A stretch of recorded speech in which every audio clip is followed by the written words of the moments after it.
So dear student, अब हम लोग जा रहे हैं डिस्कस करने। जो टॉपिक है वो है application of Kohlrausch law. Kohlrausch law का क्या एप्लीकेशन है केमिस्ट्री में, इस कोलराउस लॉ का क्या क्या यूज है। ठीक है। सो इसका दो इम्पॉर्टेंट यूज है। There are two important use of Kohlrausch law in chemistry, particularly in electrochemistry. ठीक है। और फर्स्ट यूज क्या है कि देखिए, जैसे हम लोग पढ़े थे कि वीक इलेक्ट्रोलाइट ए बी अगर एक वीक इलेक्ट्रोलाइट है तो ये वीक इलेक्ट्रोलाइट जो है ये कंप्लीटली डिसोसिएट नहीं होके इसका डिसोसिएशन पार्शियल होता है। देखिए, when an electrolyte undergo partial dissociation, in such a case it is represented by double headed arrow in this way। ठीक है। तो ये आपका टूटा A प्लस और B माइनस आयन में। ठीक है। बट चूंकि यहाँ कंप्लीट डिसोसिएशन नहीं होता है तो यहाँ पर नंबर ऑफ आयंस जो है, यानी ये न्यू प्लस और न्यू माइनस, ये हम लोगों को पता नहीं रहता। ठीक है।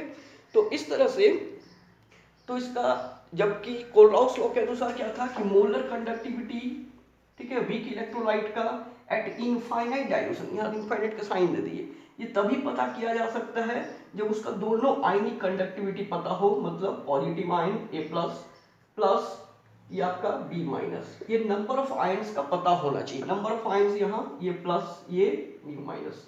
ठीक है।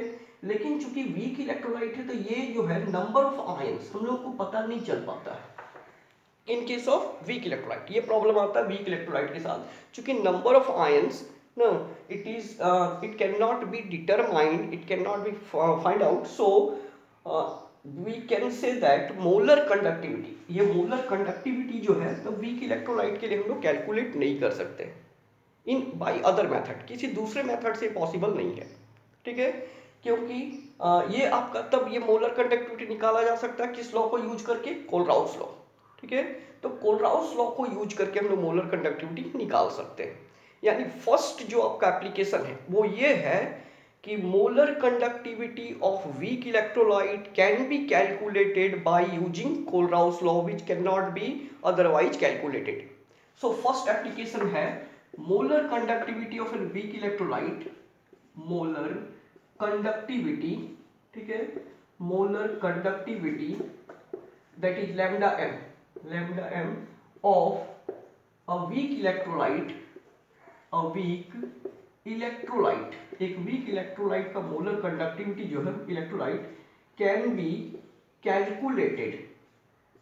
कैलकुलेटेड, इसको कैलकुलेट किया जा सकता है केवल इस लॉ को यूज करके, Kohlrausch law can be calculated using Kohlrausch law only, using Kohlrausch law only.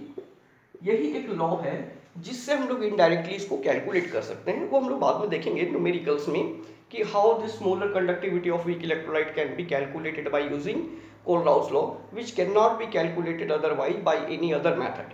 So number one, first application is molar conductivity of an weak electrolyte can be calculated by using Kohlrausch law.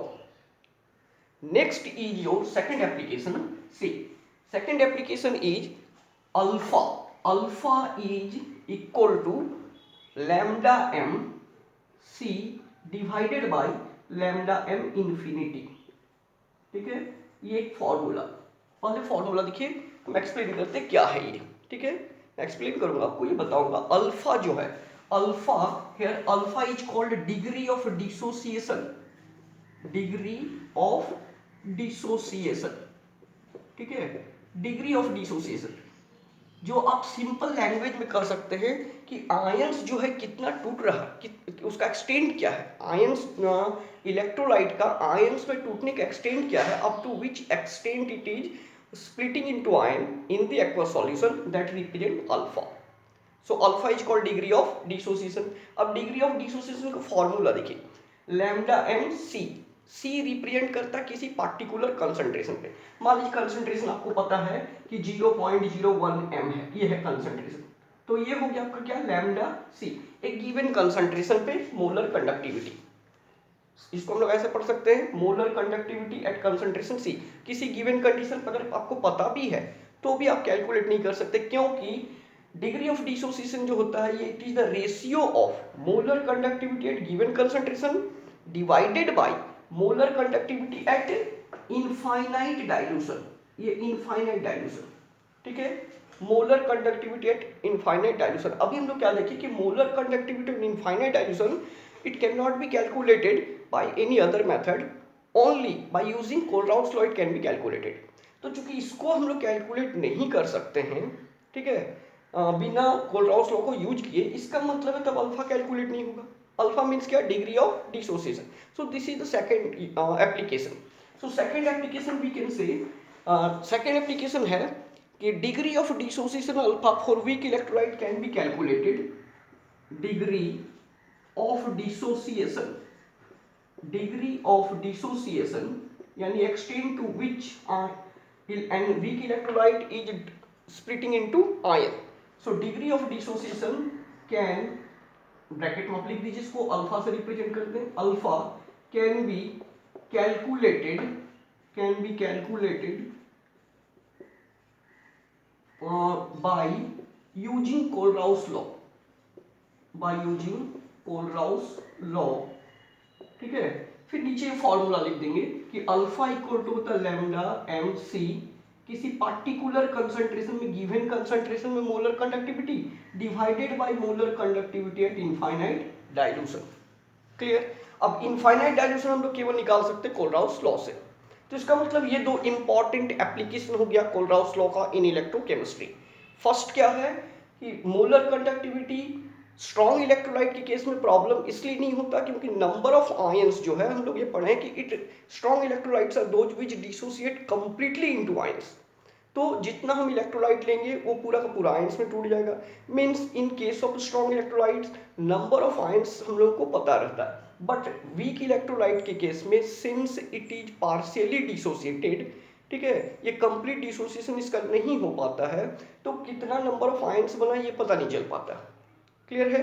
तो number of ions पता नहीं चल पाएगा तो हम लोग lambda M calculate नहीं कर सकते, क्योंकि according to law, Kohlrausch law ये कहता है कि मोलर कंडक्टिविटी वीक इलेक्ट्रोलाइट का तभी पता हो सकता है जब उसका नंबर ऑफ पॉजिटिव और नेगेटिव आयंस का पता हो। दिस इज एनी कंडक्टिविटी, ठीक है। तो इसका मतलब है कि हमको लैम्डा एम निकालने के लिए कोलराउस लॉ को यूज करना पड़ेगा वीक इलेक्ट्रोलाइट के लिए। दूसरा चीज है कि alpha, degree of dissociation, degree of dissociation आप सिंपल लैंग्वेज में कहें, extent to which electrolyte, weak electrolyte is dissociating into ions in the aqueous solution. aqueous solution में वो कितना आयंस में टूट रहा है ये उसका डिग्री ऑफ डिसोसिएशन कहलाता है। तो डिग्री ऑफ डिसोसिएशन का फॉर्मूला होता है lambda M C, means molar conductivity at given concentration divided by molar conductivity at infinite dilution. अब ये molar conductivity of infinite dilution ये केवल निकाला जा सकता है कोलराउस लॉ को ही यूज करके। तो इसका मतलब है पहले अल्फा अगर कैलकुलेट करना है तो हम लोग को ये निकालना पड़ेगा molar conductivity at infinite dilution, जो कि बिना कोलराउस लॉ के हम नहीं निकाल सकते हैं। तो इसका मतलब है कि degree of dissociation for weak electrolyte अगर हमको कैलकुलेट करना है, in order to calculate the degree of dissociation for weak electrolyte we should have to know molar conductivity at infinite dilution, which can be only calculated by using Kohlrauss law.